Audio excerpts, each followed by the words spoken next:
হযরত ফাতিমা রাদিয়াল্লাহু তাআলা আনহার বোন কুলসুমের ঘরে একদিন খাবারের আয়োজন করা হলো। খাবারের সেই আয়োজনটি এতই বড় ছিল যে ওই সময়ের সকল ধনাঢ্য ব্যক্তিরা দাওয়াত পেয়েছিলেন। সেই খাবারে দাওয়াত পেয়ে সকলে আস্তে আস্তে উপস্থিত হতে লাগলেন। মা ফাতিমার পিতা হযরত মুহাম্মদ সাল্লাল্লাহু আলাইহি ওয়াসাল্লামও সেখানে উপস্থিত হলেন। তিনি উপস্থিত হয়ে সেখানে সবাইকে দেখতে পেলেন। তারপর কন্যা কুলসুম তার পিতাকে সালাম দিয়ে বললেন, হে আল্লাহর প্রেরিত রাসূল, হে আমার পিতা, আপনি এসেছেন, আমি অনেক খুশি হয়েছি। আপনি এখানে বসুন। আমরা অনেকেই জানি অথবা জানি না, কুলসুম ছিলেন ধন সম্পদের দিক দিয়ে অনেকটাই ধনী। অন্যদিকে মা ফাতিমা রাদিয়াল্লাহু তাআলা আনহা ছিলেন অত্যন্ত গরিব, কিন্তু গরিব হলেও দিন প্রচার এবং ঈমান আমলের দিক থেকে তিনি ছিলেন অত্যন্ত ধনী। আর কেনই বা হবেন না, তিনি যে হলেন জান্নাতের সর্দারনী, তিনি জান্নাতুল ফেরদাউসে সকল নারীদের প্রতিনিধিত্ব করবেন। যা হোক, যে ঘটনা বলছিলাম, কুলসুমের বাড়িতে খাবারের আয়োজন চলছিল। নবী করিম সাল্লাল্লাহু আলাইহি ওয়াসাল্লাম বললেন, মা কুলসুম, তুমি তো সবাইকেই এখানে আমন্ত্রণ জানিয়েছ, সবাইকে তো দেখতে পাচ্ছি। শহরের বিভিন্ন লোকজন এখানে এসেছে তোমার আমন্ত্রণে। সবাই নিশ্চয়ই ভালো মন্দ খাবার খেয়ে এখান থেকে প্রস্থান করবে। নিঃসন্দেহে অনেক ভালো একটা আয়োজন করেছ এবং এটা প্রশংসার দাবিদার। মা কুলসুম, তুমি কাকে কাকে এখানে আমন্ত্রণ জানিয়েছ? কুলসুম বললেন, হে আমার পিতা, হে আল্লাহর রাসূল, আমি আমার এই মেজবানে শহরের ধনাঢ্য যারাই ছিলেন তাদেরকে আমন্ত্রণ জানিয়েছি। শহরের সকল পণ্ডিতগণ, জ্ঞানী ব্যক্তিদেরকে এখানে আমন্ত্রণ জানিয়েছি। নবী করিম সাল্লাল্লাহু আলাইহি ওয়াসাল্লাম তখন বললেন, তুমি সবাইকে দাওয়াত দিয়েছ, কিন্তু একজনকে দাওনি। কুলসুম তখন বললেন, বাবা, তিনি কে? কাকে আমি আমন্ত্রণ করিনি? নবী করিম সাল্লাল্লাহু আলাইহি ওয়াসাল্লাম তখন বললেন, সেটা তো তোমার অজানা হওয়ার কথা না, সে তো তোমার রক্তের সম্পর্ক, তোমার আপন বোন ফাতিমা। কন্যা কুলসুম তখন একটু চুপ হয়ে গেলেন, কারণ তিনি ফাতিমাকে ইচ্ছে করেই আমন্ত্রণ করেননি। ফাতিমা ছিলেন গরিব এবং তার কাপড় চোপড় তেমন ভালো ছিল না।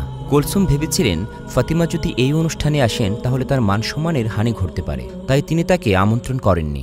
এদিকে কুলসুম যখন অনেক বড় মেজবানের আয়োজন করলেন, ভালো ভালো খাবারের আয়োজন করলেন, তখন তার আপন বোন মা ফাতিমা রাদিয়াল্লাহু তাআলা আনহা তার ঘরে একবেলা খাবার ছিল না। একই সাথে তার দু সন্তান হযরত হাসান ও হুসেন রাদিয়াল্লাহু তাআলা আনহু ক্ষুধার জ্বালায় কাতরাচ্ছিলেন এবং তারা বলছিলেন, মা, আমাদের অনেক ক্ষুধা লেগেছে, ক্ষুধার জ্বালা আর সহ্য করতে পারছি না, আমাদের কিছু খাবার দিন। মা ফাতিমার চোখ থেকে তখন পানি পড়ছিল। আল্লাহর কাছে বলছিলেন, হে আল্লাহ, আমার ঘরে তো কোনো খাবার নেই, কোনো দিরহামও নেই। এই মাসুম বাচ্চাদের মুখে আমি কি তুলে দেব? আমি না হয় ক্ষুধার জ্বালা সহ্য করতে পারছি, কিন্তু আমার এই বাচ্চারা কিভাবে সেটা সহ্য করবে? মা ফাতিমার কান্নায় আল্লাহর আরশ কেঁপে উঠল। হায় আল্লাহ, আপন বোনের বাসায় কোনো খাবার নেই, হাসান হোসেন একবেলা খেতে পারছে না।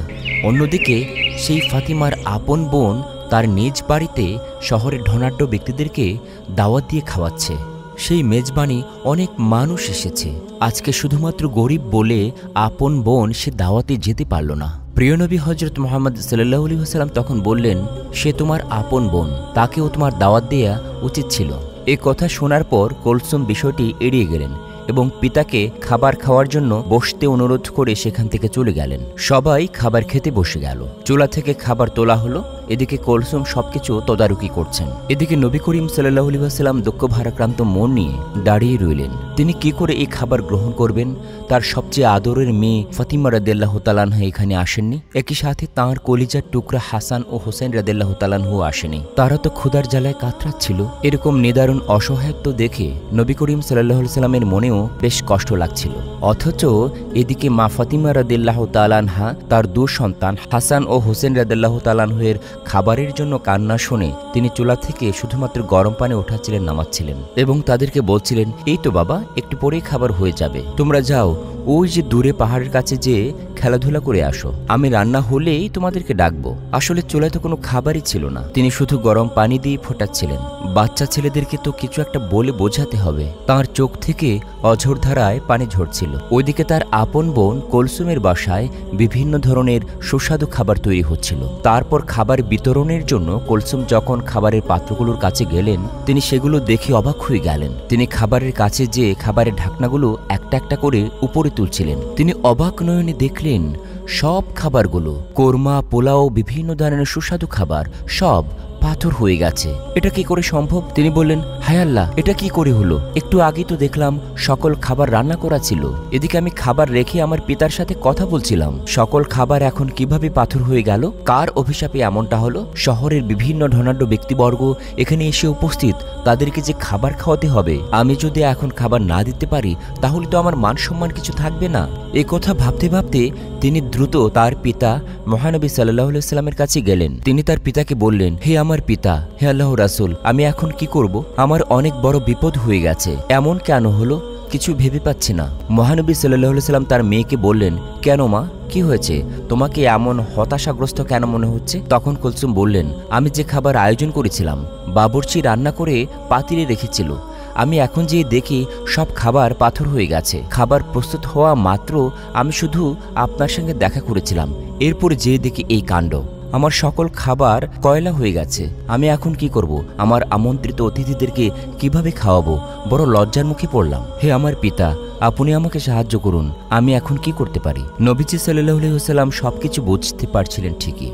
তিনি তার মেয়েকে বললেন, হে কুলসুম, তুমি অনেক বড় ভুল করেছো, যে ভুলের কারণে আল্লাহর আরশ কেঁপে গিয়েছিল। আল্লাহ অনেকটাই তোমার উপর নারাজ হয়েছে, আর তিনি এজন্যই নারাজ হয়েছেন যে তুমি তোমার আপন বোন গরিব বলে এই মেজবানে আমন্ত্রণ জানাওনি। সে দিন আনে দিন খায়, তার দুটো সন্তান হাসান ও হুসেন ভালো ও সুস্বাদু খাবার তো দূরের কথা, দুবেলা পেট ভরে খেতেই পারে না। তুমি তোমার আপন বোন এবং আপন বোনের ছেলেদেরকে এই মেজবানে আমন্ত্রণ জানাওনি। এদিকে শহরের সকল মানুষকে তুমি আমন্ত্রণ জানিয়েছ। সে গরিব বলে, তার ভালো পোশাক আশাক নাই বলে তুমি তাকে আমন্ত্রণ করনি। সে মনে অনেকটাই কষ্ট পেয়েছে, তাই তো আল্লাহ নারাজ হয়েছেন বলে তোমার সকল খাবার কয়লায় পরিণত করে দিয়েছেন। কুলসুম তখন বললেন, হায় হায়, আমি তো এত কিছু ভাবিনি। হে আল্লাহর নবী, আপনি কিছু একটা করুন, আপনি এর সমাধান দিন। নবীজি সাল্লাল্লাহু আলাইহি ওয়াসাল্লাম বললেন, এর একমাত্র উপায় মা ফাতিমা রাদিয়াল্লাহু তাআলা আনহার কাছেই আছে, তিনি একমাত্র এর সমাধান করতে পারেন। নিশ্চয়ই তাঁর ইচ্ছায় আল্লাহ রাব্বুল আলামিন এই সমস্যার সমাধান করে দিতে পারেন। তখন কুলসুম দৌড়াতে দৌড়াতে তার বোন ফাতিমার বাড়িতে পৌঁছলেন। সেখানে গিয়ে তিনি তার বোন ফাতিমাকে ডাকলেন। ফাতিমা তার দু পুত্র সন্তান সহ বাড়ি থেকে বের হয়ে আসলেন এবং বললেন, হে আমার বোন, তোমাকে এতটা হতাশাগ্রস্ত দেখাচ্ছে কেন? এই অসময়ে আমার বাড়িতে কেন? আমি যদ্দূর জানি আজ তোমার বাড়িতে অনেক বড় খাবারের আয়োজন, অনেক বড় মেজবানের আয়োজন করেছো তুমি। কুলসুম তখন কান্না করে বললেন, হে আমার বোন, আমাকে ক্ষমা করে দাও, আমার মেজবানি আমি সবাইকে আমন্ত্রণ করেছি, অথচ তোমাকে আমি আমন্ত্রণ করিনি, আমার অনেক বড় ভুল হয়ে গেছে। ফাতিমা তখন বললেন, না না, সব ঠিক আছে, আমি নিতান্ত অসহায় গরিব মানুষ, শহরের ধনাঢ্য ব্যক্তিবর্গের সামনে আমি ওখানে গেলে তোমার মানসম্মানের হানি ঘটতে পারে, এটা আমি বুঝতে পেরেছি, তোমার উপরে আমার কোনো রাগ নেই। কুলসুম তখন বললেন, এসব বলার সময় এখন নয়, তুমি আমাকে ক্ষমা করে দিও, তোমাকে আমন্ত্রণ করিনি বিধায় মহান রাব্বুল আলামিন আমার উপর নারাজ হয়েছেন। আমি যখন মেহমানদেরকে খাবার দেওয়ার জন্য খাবারের কাছে গেলাম, যেদিকে সকল খাবার কয়লায় পরিণত হয়ে গেছে। তুমি এখনই আমার সাথে চলো, সেখানে আমাদের পিতা নবী করিম সাল্লাল্লাহু আলাইহি ওয়াসাল্লাম ওখানে রয়েছেন। হে আমার বোন, তুমি যদি সেখানে উপস্থিত না হও তাহলে এই সমস্যার সমাধান হবে না, এবং আমি আজকে কাউকে খাবার দিতে পারবো না। তারা সকলে উপস্থিত আছে খাবারের অপেক্ষায়, তাদেরকে যদি আমি খাবার দিতে না পারি তবে তোমার আপন বোন কুলসুমের মান সম্মান কিছু থাকবে না। ফাতিমা তখন বললেন, ঠিক আছে, আমি তোমার কষ্টের কথা বুঝতে পেরেছি, তুমি হতাশ হও না, চলো দেখি কি করা যায়। এই বলে ফাতিমা তার দু সন্তানকে নিয়ে কুলসুমের বাড়ির দিকে রওনা হলেন। তারপর কুলসুমের বাড়িতে গিয়ে মা ফাতিমা দেখলেন তাঁদের পিতা নবী করিম সাল্লাল্লাহু আলাইহি ওয়াসাল্লাম সেখানে উপস্থিত। মা ফাতিমা সেখানে আল্লাহর নবীকে সালাম দিয়ে বললেন, হে আমার পিতা, আমার সালাম গ্রহণ করুন। মহানবী সাল্লাল্লাহু আলাইহি ওয়াসাল্লাম মা ফাতিমার সালামের উত্তর দিয়ে বললেন, মা তুমি এসেছো, আমি তোমারই অপেক্ষায় ছিলাম। হে বাবা, আমি এসেছি, কুলসুম আমার বাড়িতে গিয়েছিল আমাকে ডাকতে। নবী করিম সাল্লাল্লাহু আলাইহি ওয়াসাল্লাম তখন বললেন, হ্যাঁ, তোমার বোন কুলসুমের অনেক বড় বিপদ, সে অনেক বড় একটা ভুল করে ফেলেছে, তোমাকে আমন্ত্রণ জানানি, আর তোমার এই কষ্টের কারণেই হয়তো মহান রাব্বুল আলামিন তোমার কষ্টে ব্যথিত হয়েছেন। তোমার বোন কুলসুম অহংকার বসে তোমাকে দাওয়াত না দিয়ে অনেকটা ভুল করে ফেলেছে, পাপ করেছে। এখানে দেখতেই পাচ্ছ শহরের সকল ধনাঢ্য ব্যক্তিবর্গ অপেক্ষা করছেন, তারা দুপুরের খাবার খাবেন, কিন্তু এদিকে সকল খাবার কয়লা হয়ে গেছে। এসব শুনে ফাতিমা তখন বললেন, হে আল্লাহর নবী, আমি তো কখনোই আমার বোনকে অভিশাপ দেইনি, এমনটি কেন হলো? তখন পিতা মহানবী সাল্লাল্লাহু আলাইহি ওয়াসাল্লাম বললেন, মা ফাতিমা, তুমি অভিশাপ দাওনি, অভিশাপের প্রয়োজনও নেই, কিন্তু হাসান হুসেনের ক্ষুধার যন্ত্রণা মা হিসাবে তোমার আহাজারি আল্লাহ রাব্বুল আলামিনের আরশকেও কাঁপিয়ে দিয়েছে, আর তাই তো আল্লাহর হুকুমে এই মেজবানের সকল খাবার কয়লা হয়ে গেছে। ফাতিমা তখন বললেন, হে আমার পিতা, হে আল্লাহর নবী, আমার এখন কি করা উচিত? হে আমার কন্যা, তুমি যদি মন থেকে কুলসুমকে ক্ষমা করো এবং আল্লাহর কাছে দোয়া করো, তাহলে আল্লাহ নিশ্চয়ই এর সমাধান করে দেবেন। ফাতিমা তখন বললেন, ঠিক আছে বাবা, আমি যাচ্ছি। এই বলে যেখানে খাবারগুলো রাখা ছিল সেখানে মা ফাতিমা গেলেন, সাথে কুলসুমও গেলেন। এরপর তিনি খাবারের পাত্রগুলো একটি বড় কাপড় দিয়ে ঢেকে ফেললেন। আল্লাহর দরবারে দোয়া করলেন। দোয়া করার পর তার বোন কুলসুমকে বললেন, বোন, এবার তুমি খাবারের পাত্রগুলোর উপর থেকে কাপড়টি সরাও। কুলসুম এগিয়ে গিয়ে কাপড়টি সরালেন।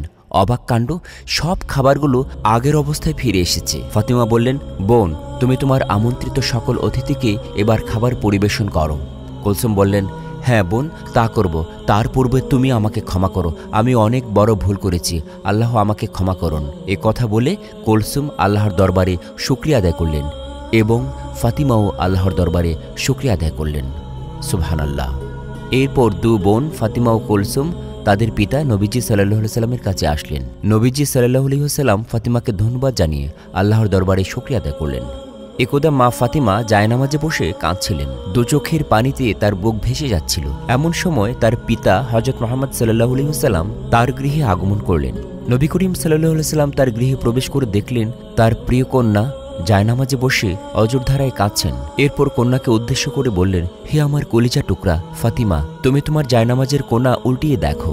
এরপর ফাতিমা জায়নামাজের কোণা উল্টিয়ে দেখলেন এবং চমকে উঠলেন।